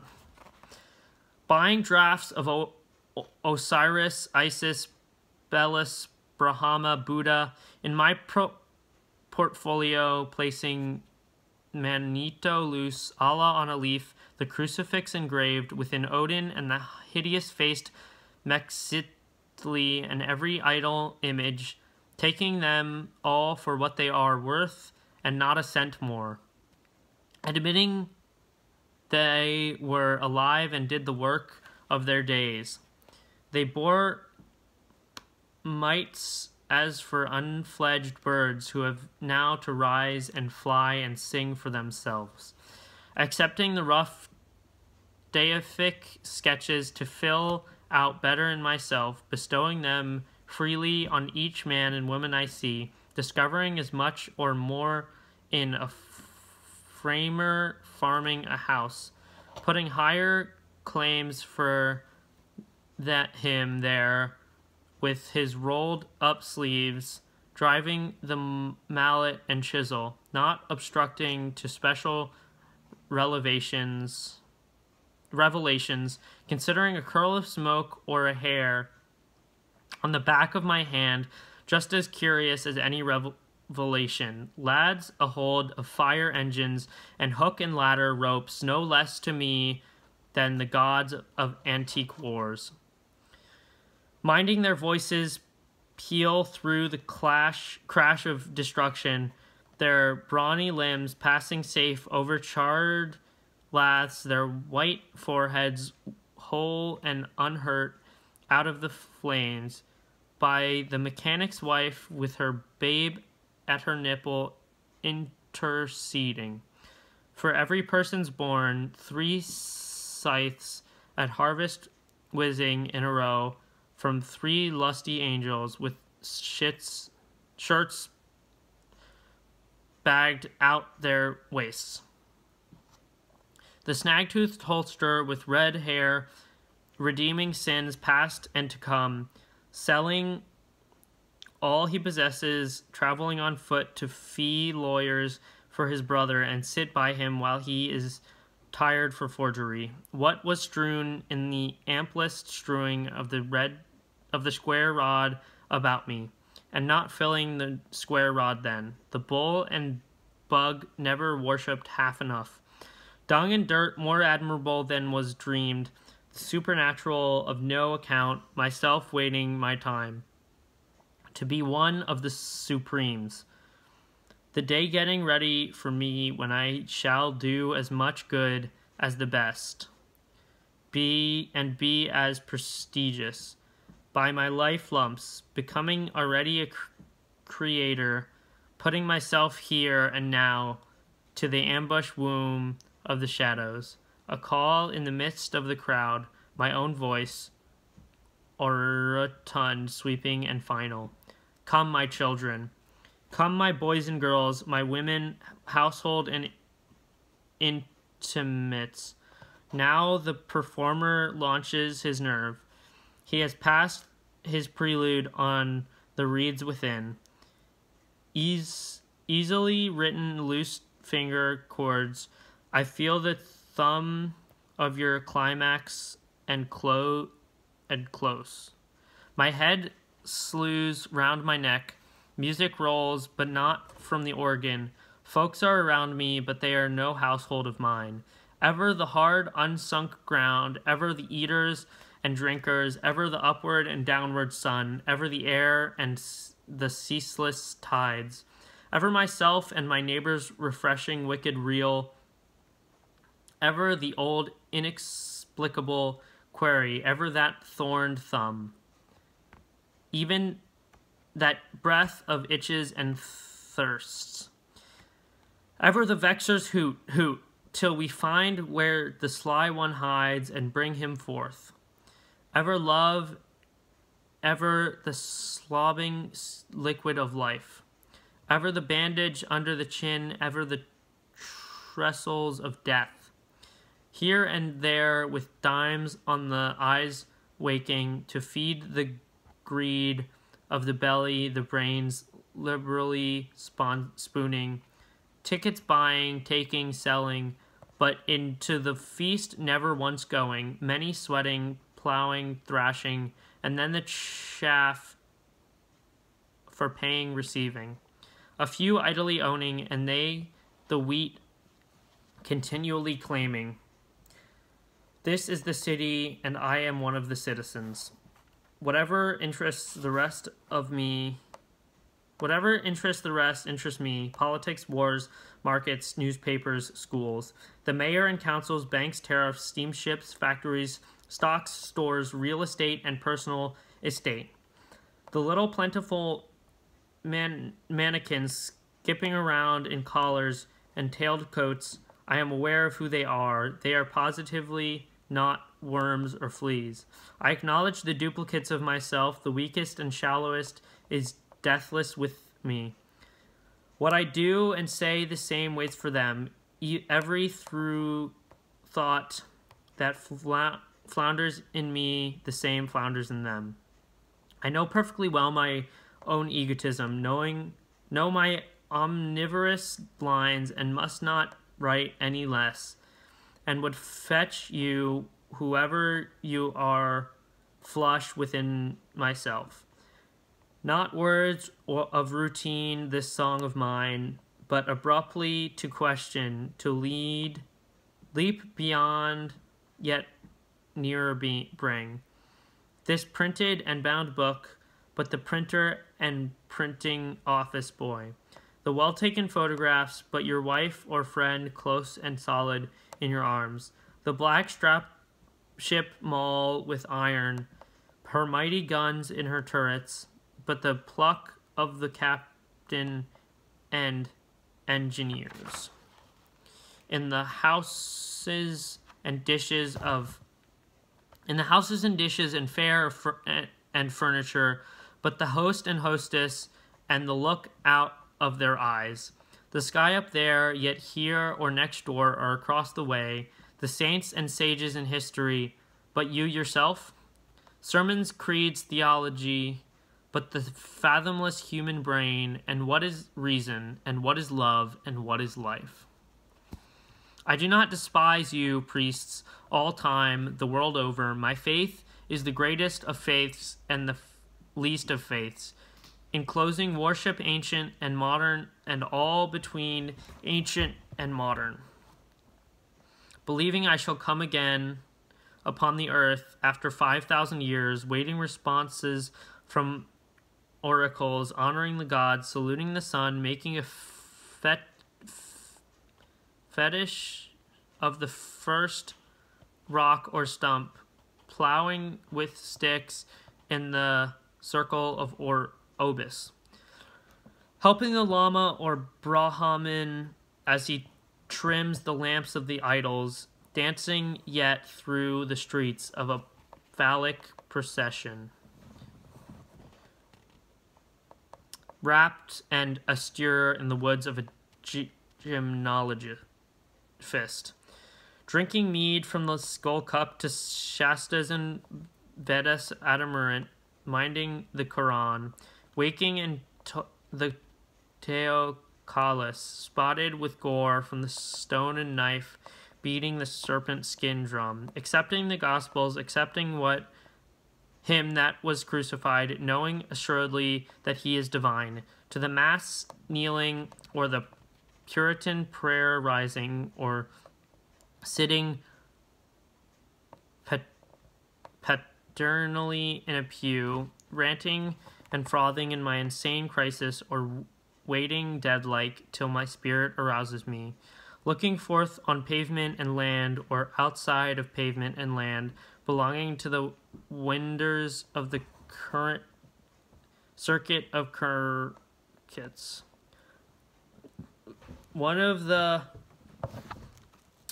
that centripetal and centrifugal gang, I turn and talk like a man leaving charges before a journey.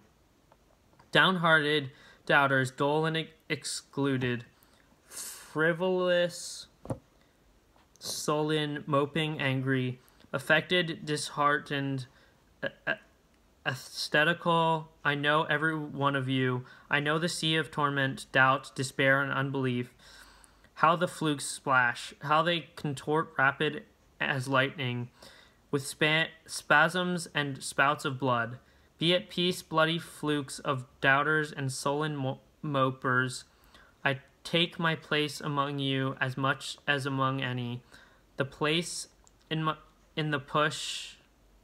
place is the push of you, me, all precisely the same, and what is yet untried, and afterward is for you, me, all precisely the same. I do not know what is untried and afterward, but I know it will in turn prove sufficient and cannot fail. Each who passes is considered. Each who stops is considered. Not a single one can it fail. It cannot fail the young man who died and was buried, nor the young woman who died and was put by his side, nor the little child that peeped in at the door and then threw back and was never seen again, nor the old man who has lived without purpose and feels it with bitterness worse than gall, nor him in the poor house tubercled by rum and the bed disorder, nor the numberless slaughtered and wrecked, nor the brutish Kobo called the ordinate of humanity, nor the sacks merely floating with open mouths for food slip in, nor anything in the earth or down in the oldest graves of the earth, nor anything in the myriads of spheres, nor the myriads of myriads that inhabit them, nor the present, nor the least wisp that is known. It is time to explain myself. Let us stand up. What is known I strip away. I launch all men and women forward with me into the unknown. The clock indicates the moment, but what does eternity indicate? We have thus far exalted trillions of winters and summers. There are trillions ahead and trillions ahead of them. Births have brought us richness and variety, and other births will bring us richness and variety. I do not call one greater and one smaller. That which fills its period and place is equal to any. Were mankind murderous or jealous upon you, my brother, my sister, I am sorry for you. They are not murderous or jealous upon me. All has been gentle with me. I keep no account with lamentation. What have I to do with lamentation? I am an acme of things accomplished, and I am an encloser of things to be. My feet strike an apex of the pieces of the stars. On every step branches of ages, and larger branches between the steps, all below duly traveled, and I still mount and mount. Rise after rise bow, the phantoms behind me. Afar down I see the huge first nothing. I know I was even there. I waited unseen and always and slept through the lethargic mist, and took my time and took no hurt from the fettered carbon. Long I was haggard close, long and long. Immense have been the preparations for me, faithful and friendly the arms that have helped me. Cycles ferried in my cradle, rowing and rowing like cheerful boatmen. For room to me, stars kept aside in their own rings. They sent influences to look after what was to hold me. Before I was born out of my mother, generations guided me. My embryo was never torpid. Nothing could overlay it. For it is the nebula overheard to an orb, the long, slow strata plied to the rested on. Vast vegetables give it sustenance. Monstrous sauroids transported in their mouths and deported with care. All forces have been steadily employed to complete and delight me. Now on this spot I stand with my robust soul. O span of youth, ever pushed elasticity, O manhood, balanced, florid and full. My lovers suffocate me, crowding my lips thick in the pores of my skin, jousting me through streets and public halls, coming naked to me at night, crying by day, ahoy, from the rocks of the river, swinging and chirping over my head, calling my name from flower beds, vines, tangled underbrush, lighting on every moment of my life, brushing my body with soft balsamic busses, noiselessly puffing handfuls out of their hearts and giving them to be mine. Old age superbly rising, O welcome, ineffable grace of dying days. Every condition promulgates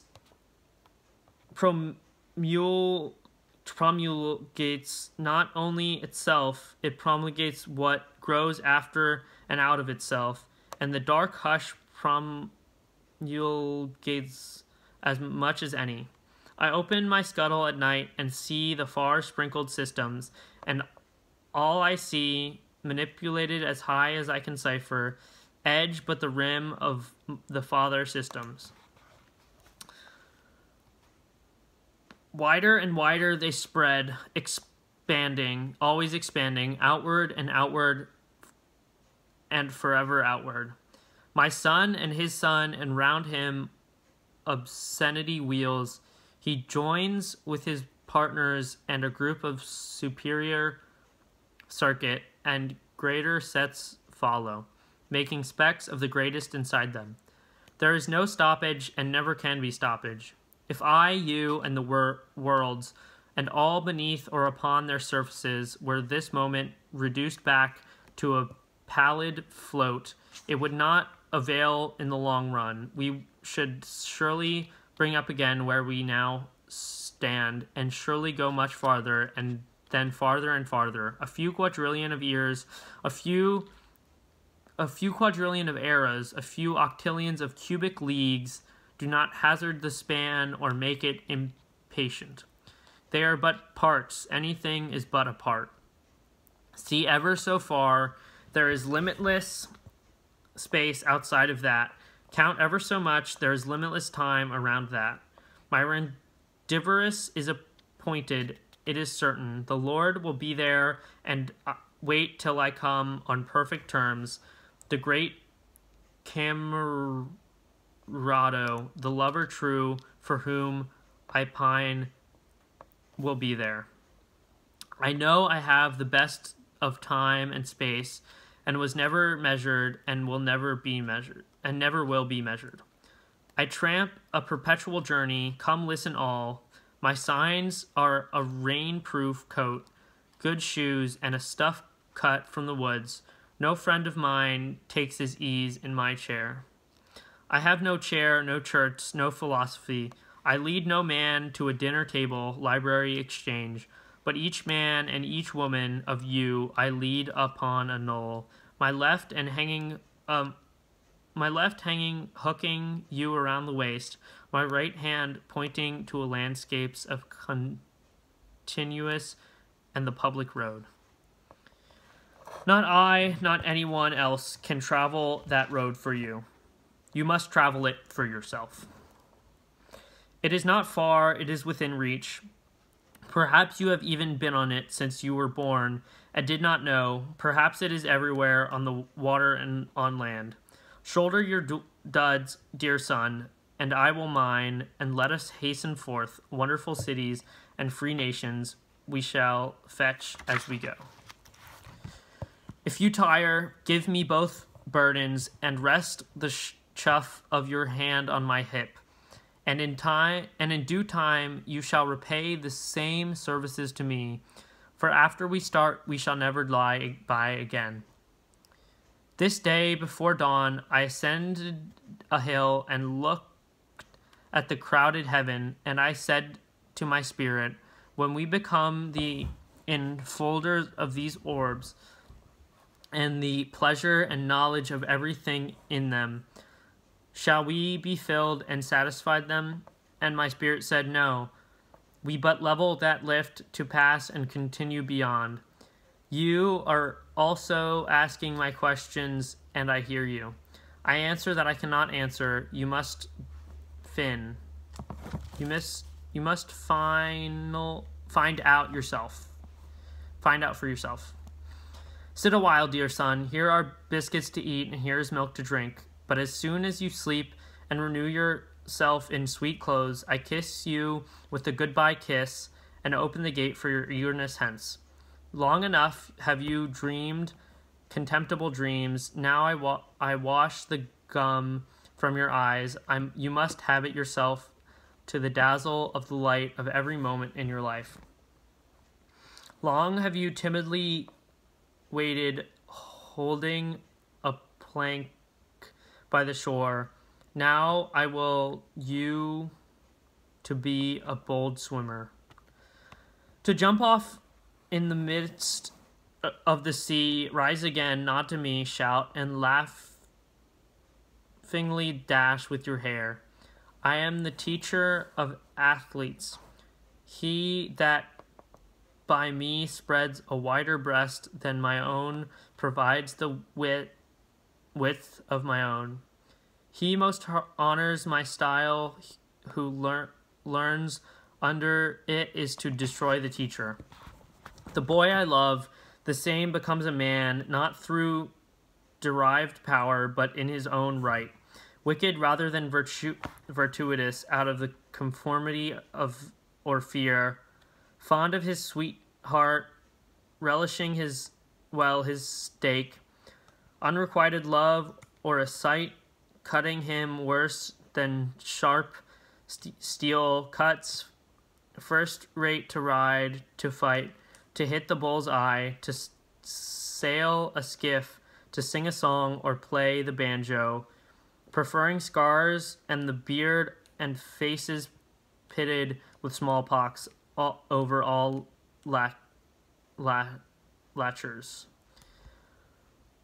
And those well tanned to those that keep out of the sun. I teach straying from me, yet who can stray from me? I follow you wherever you are from the present hour. My words itch at your ears till you understand them. I do not say these things for $1 or to fill up the time while I wait for a boat. It is you talking just as much as myself. I act as the tongue of you, tied in your mouth. In mine it begins to be loosened. I swear I will never again mention love or death inside a house, and I swear I will never translate myself at all, only to him or her who privately stays with me in the open air. If you would understand me, go to the heights or water shore. The nearest gnat is an explanation, and a drop or motion of waves a key. The maul, the oar, the handsaw second my words. No shuttered room or school can communicate with me, but roughs and little children better than they. The young mechanic is closest to me, he knows me well. The woodman that takes his axe and jug with him shall take me with him all day. The farm boy plowing in the fields feels good as the sound of my voice. In vessels that sail my words sail, I go with fishermen and seamen and love them. The soldier camp or upon the march is mine. On the night ere the pending battle may seek me, I do not fail them on that solemn night. It may be their last, those that know me seek me. My face rubs to the hunter's face when he lies down alone in his blanket. The driver thinking of me does not mind the jolt of his wagon. The young mother and old mother comprehend me. The girl and the wife rest the needle a moment and forget where they are, and they and all would resume that I have told them. I have said that the soul is not more than the body, and I have said that the body is not more than the soul, and nothing that God is greater to one than oneself is. And whoever walks a furlong without sympathy walks in his own funeral dressed in his shroud. And I or you, pocketless of a dime, may purchase the pick of the earth and glance with an eye or show a bean in its pod, confounds the learning of all times. And there is no trade or employment, but the young man following it may become a hero, and there's no object so soft, but it makes a hub for the wheeled universe. And I say to any man or woman, let your soul stand cool and composed before a million universes. And I say to mankind, be not curious about God, for I, who am curious about each, am not curious about God. No array of terms can say how much I am at peace about God and about death. I hear and behold God in every object, yet understand God not in the least, nor do I understand who there can be more wonderful than myself. Why should I wish to see God better than this day? I see something of God each hour of the 24, and each moment then. And in the faces of men and women I see God, and in my own face in the glass. I find letters from God dropped in the street, and every one is signed by God's name. And I leave them where they are, for I know that wherever I go, others will punctually come forever and ever. And as to you, death, and you, bitter hug of morality, it is idle to try to alarm me. To his work without flinching, the accoutre comes. I see the elder hand pressing, receiving, supporting. I recline by the sills of exquisite flexible doors, and mark the outlet, and mark the relief and escape. And as to you, corpse, I think you are good manure, but that does not offend me. I smell the white roses, sweet-scented and growing. I reach to the leafy lips, I reach to the polished breasts of melons. And as to you, life, I reckon you are the leavings of many deaths. No doubt I have died myself 10,000 times before. I hear you whispering there, O stars of heaven, O suns, O grass of graves, O perpetual transfers and promotions. If you do not say anything, how can I say anything? Of the turbid pool that lies in the autumn forest, of the moon that descends the steeps of sawing twilight. Toss sparkles of day and dusk, toss on the black stems that decay in the muck, toss to the moaning gibberish of the dry limbs. I ascend from the moon, I ascend from the night. I perceive that the ghastly glimmer is noonday sunbeams reflected, and debouch to the steady and central form of the offspring, great or small, and there is that in me.